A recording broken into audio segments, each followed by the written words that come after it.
आज तो मैं कंफ्यूजन को दूर करने के लिए आया हूं और आपकी इस वीडियो में कंफ्यूजन 100% दूर होगी और आपको समझ आ जाएगा कि एक्चुअल में रिपब्लिक डे क्या है और इंडिपेंडेंस डे क्या है और जो थर्ड की बीच की डेट हम बता रहे हैं वो डेट कौन सी है, इसके बारे में हम आज इस वीडियो में समझें।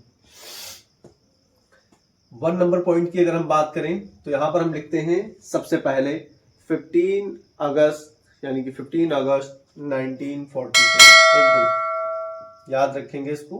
15 1947 इस दिन क्या हुआ था? इस दिन को स्वतंत्रता दिवस कहते हैं। कौन सा दिन कहते हैं? स्वतंत्रता दिवस कहते हैं या इंडिपेंडेंस डे। इसको 15 अगस्त के नाम से भी जानते हैं। छोटे बच्चों से पूछोगे या मुझे लगता है कि जो एडल्ट हो चुके हैं, जो जवान हो चुके हैं, 40 से 45 15 की ईयर्स में आ गए हैं, लेकिन उनको ये नहीं पता है भी कि रिपब्लिक डे क्या होता है और इंडिपेंडेंस डे क्या होता है। आस पड़ोस में अगर कहीं मिठाई बट रही होती है तो वो सिर्फ वहां पर मिठाई खाने के लिए चले जाते हैं। ये नहीं उनको पता होता है कि ये किस दिन के बारे में बात हो रही है और इस दिन क्या हुआ था हमारे साथ या हमारे देश के साथ में। सुने, हम आपको पॉइंट टू पॉइंट समझाते हुए चलेंगे और बहुत ही इंपॉर्टेंट वीडियो है, इसको सुने जरूर। 2026 का बहुत ही इंपॉर्टेंट वीडियो। 15 अगस्त 1947 इसको हम स्वतंत्रता दिवस के नाम से जानते हैं, जिसको हम इंडिपेंडेंस डे भी कहते हैं। फिर इसके बाद में एक डेट आती है 26 जनवरी और 1950। 26 जनवरी और 1950 यानी 1950। 26 जनवरी 1950 एक डेट आती है और इस दिन को हम बोलते हैं गणतंत्र दिवस। गणतंत्र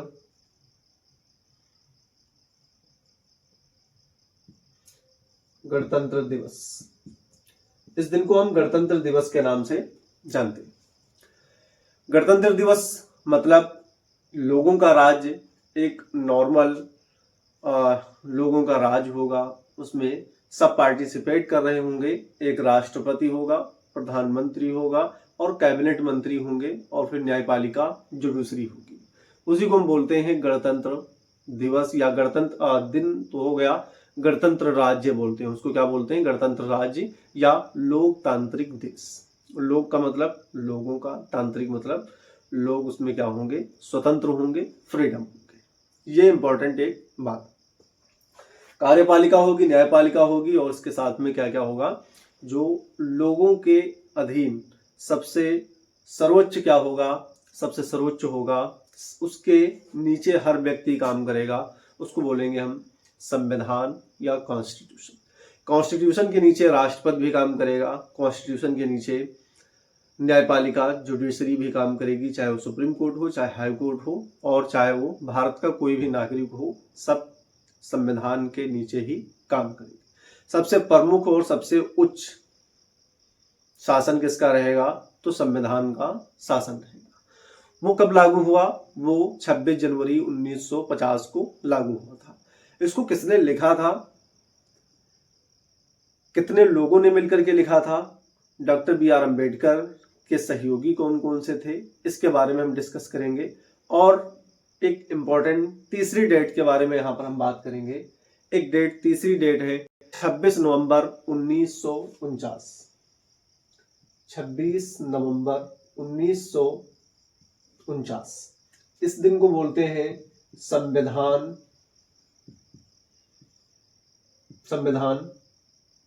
दिवस बोलते हैं।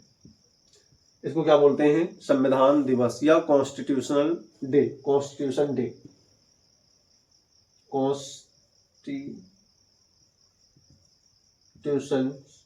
डे, इसको बोलते हैं कॉन्स्टिट्यूशन डे। ये 3 इंपॉर्टेंट डेट्स के बारे में हम आपसे बात करने के लिए आए हैं। एक फर्स्ट नंबर पे 15 अगस्त 1947 जिसको हम बोलते हैं स्वतंत्रता दिवस, इंडिपेंडेंस डे। इस दिन क्या हुआ था? भारत आजाद हुआ था, भारत पे दूसरे देशों का शासन खत्म हुआ था। फिर इसके बाद में 26 नवंबर 1949 को क्या किया गया था, संविधान को कंप्लीट लिखा गया था। कंप्लीट लिखने के बाद ये जो डेट थी 26 नवंबर 1949 को हमने संविधान को कंप्लीट लिख लिया था। ठीक है। फिर इसके बाद में ये जो डेट आ रही है 26 जनवरी 1950, इस दिन क्या हुआ था, संविधान पूरे देश पे लागू किया गया था, लागू हुआ था।